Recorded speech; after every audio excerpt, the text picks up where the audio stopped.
child's father, his name was Carter Priester. He was murdered September 10th of 2013 in front of his home on Leland. He was sitting outside on the cell phone on FaceTime talking to a friend, and he was shot from behind. I felt like my life was over because, like I said, although we weren't together, we were still friends, and it was like having to adjust your life to no longer seeing someone that you've seen every day, all day, that you talk to all day long. You know, whether Carter liked to play a lot, he was a very funny person, and regardless if I was mad at him or not, he would find a way to make me laugh. After he was shot, like, what did it do to you? What did it do to your life? It completely changed my whole life. That was a life-altering event.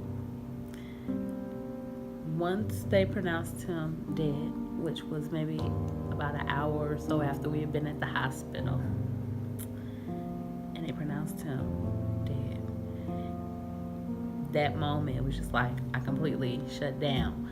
When Carter first died, it was like I would attend church, but that's all I was doing was attending. I wasn't there, literally. My mind was gone. It was like I was existing, I wasn't living. What do you think it would take to stop this kind of gun violence? Everybody should just swallow their pride.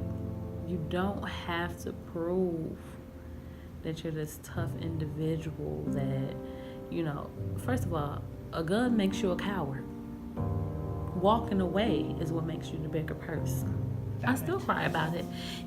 Especially just recently when we went to court a few weeks ago. I had never seen all three people in the courtroom before. Never. I've always seen Matthew there. The other two, because they are witnesses for the prosecution, were subpoenaed to come to court. I wish I was prepared and that I know that before I got to the courthouse. When they walked up to the front and the state's attorney then gave them the subpoenas for the next court date, which is actually in 2 weeks, I sat there, and it was like at that moment, the room got hot, extremely hot, and I just started shaking, and I was shaking, I was shaking, I was shaking, and I got up and I walked out. I walked out, and the minute I walked out was the minute I broke down. I broke down, and Ariel came out, and she comforted me. She was like, "It's okay," and Matthew's mom ended up coming out, and she gave me a hug, and she started crying. And we hugged and we cried together. It's one thing that I've gotten from all of this was learning to forgive, learning how to not hold everybody accountable just because of association.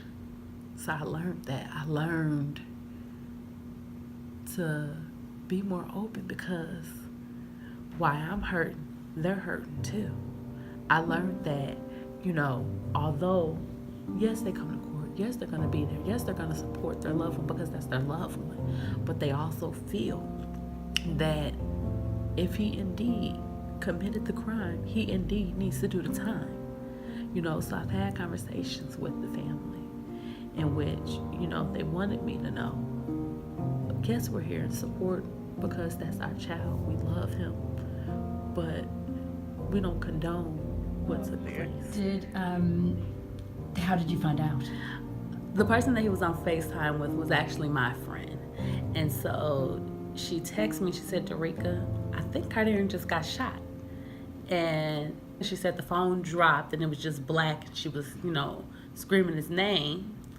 And she didn't hear anything. She didn't see anything, but she heard the shot.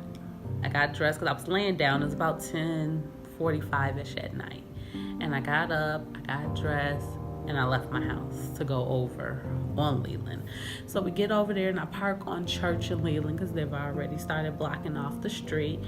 And I park like right there by the alley. And I'm like, okay, I'm 7.5 months pregnant. I can't do this, you know. So I started walking back to my car because I did see the ambulance leaving at that time. And what were you feeling? You know, I was just actually lost. At this whole time, I'm just praying like, God, please let him be okay. You know, I don't know what I would do if he wasn't. It was just like so many thoughts was going through my mind. Like, who would want to, you know, come and just shoot him? Like, hey, was it meant for him? Because I'm not gonna say he was the most innocent person in the world, or, you know, but he was a lovable person.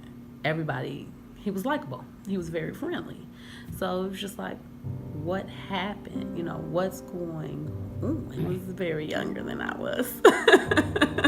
And so he was 21, and what did he do? He didn't have an occupation at the time. I know during the summer he did like caddying, but with his background, it hindered him from trying to get a job.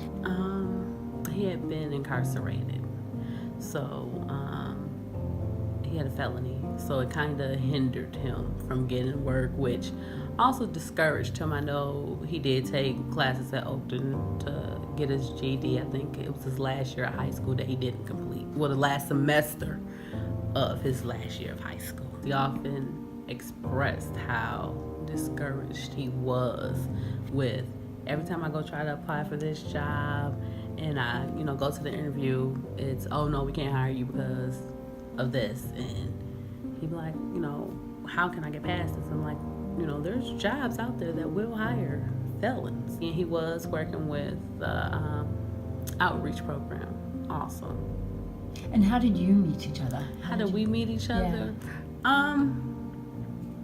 I would be picking up my oldest from Fleetwood, and he would always just, you know, flirt, and when I was like, you know, you're a kid. And then finally, like, on his 18th, was it 18 or 19?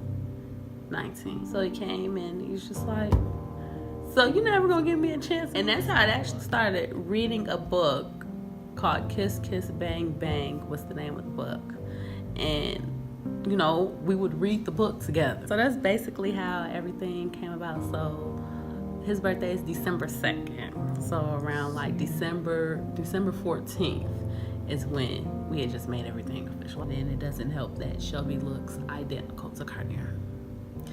When she came in this world, I've never seen a child that looks identical to somebody. Her features were there. And how did it make you feel? I was sad. It was like a bittersweet moment. When I had Shelby, today is actually her birthday, November 30th. I went into labor on the 29th. And when she came out, she looked just like her nan, and all I could do was cry. I felt empty also, because it was just like, here it is. I brought this child into the world, and it's like, how, once she gets older, do I explain to her that her sister has a father, but she doesn't? And it was just like all these things were going through my mind. I mean, I had the support of my family, I had the support of friends, but it was just like an empty void that I felt.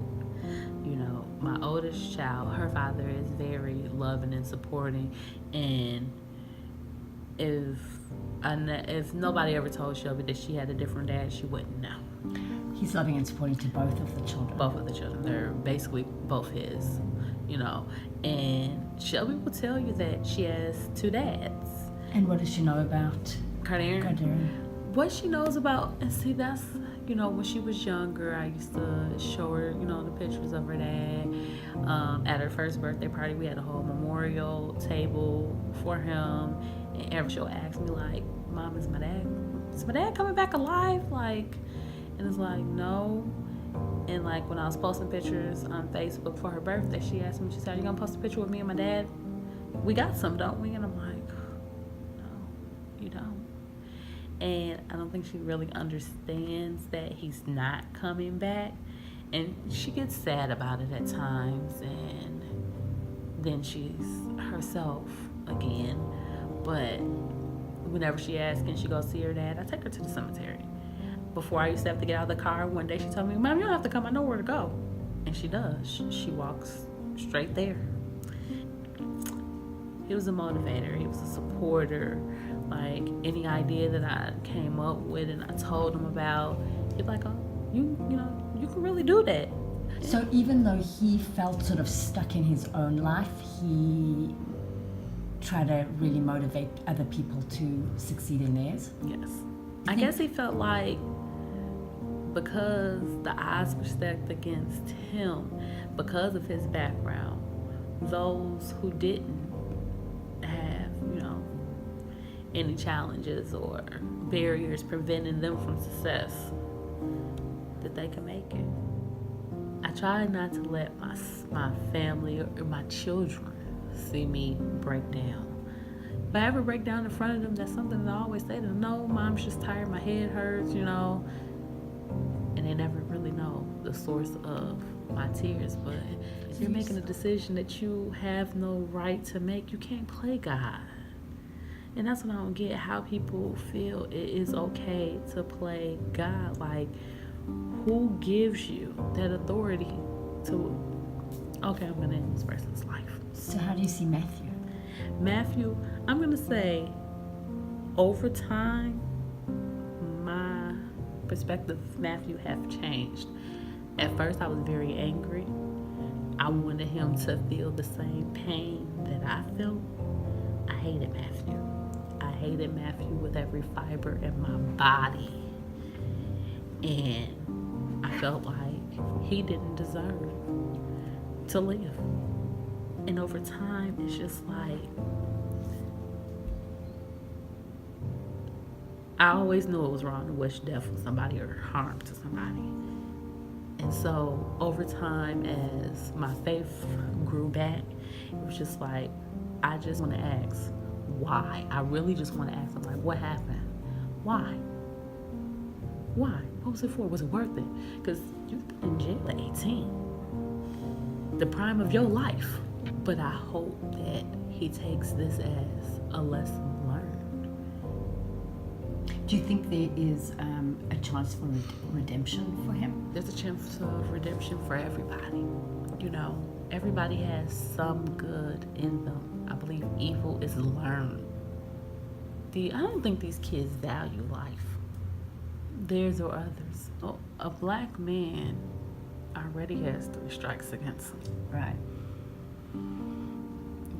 So it's like they may feel that I can't survive no way. The odds are stacked against me. I won't excel. I won't succeed. But then there's 1,001 positive role models right here, male role models right here in this community that have, at one point in time, used to sell drugs, used to, be in a gang or whatever it was that they were doing, that is actually in this community like, hey, young boy, this ain't what you want to do. This not the road that you should take. I've been there. I went to jail. Now look at me. I'm out here. I'm doing better. The streets have no love for you. They don't. And I feel like oftentimes a lot of these friends and family members, they don't show the men the love, or they teach the men that you're not supposed to cry, you're not supposed to have any emotions, you're not supposed to feel anything. You're supposed to be just tough. And that's what it is. When I was young, I used to think only old people died, because that's all I knew was old people died. They got sick and they died, And then when people started getting killed, it was like, wait, it's just sad. Like 2012, 2013, it seemed like every few months somebody was dying. And friendships were being lost, families was being destroyed. And I feel like a lot of these friends feel like I have to avenge my friend's death. And I tell everybody, like, avenging a death is not going to bring the person back. The way you avenge your friend's death is by you doing better. Live your life. That's how you avenge your friend's death, by living life, not by picking up a gun and causing pain to somebody else. I'm screwed up. I'm lost. I'm confused at times. I don't know if I'm coming and going at times. I'm better at times because, like I said, I've learned before when I didn't know forgiveness, when I didn't, know accountability and acceptance and so forth. I hated everything. I hated everybody. And now I've learned to just love everybody in spite of. And I think that I say, put the guns down. You don't only end somebody else's life, you end your life. Even if you're not caught, there's no way that you can live day to day without that on your conscience, knowing that you destroyed lives of many. You made a permanent decision to take somebody else's life for a situation that was temporary, something that was probably petty, something that could have been resolved if you take a loved one away.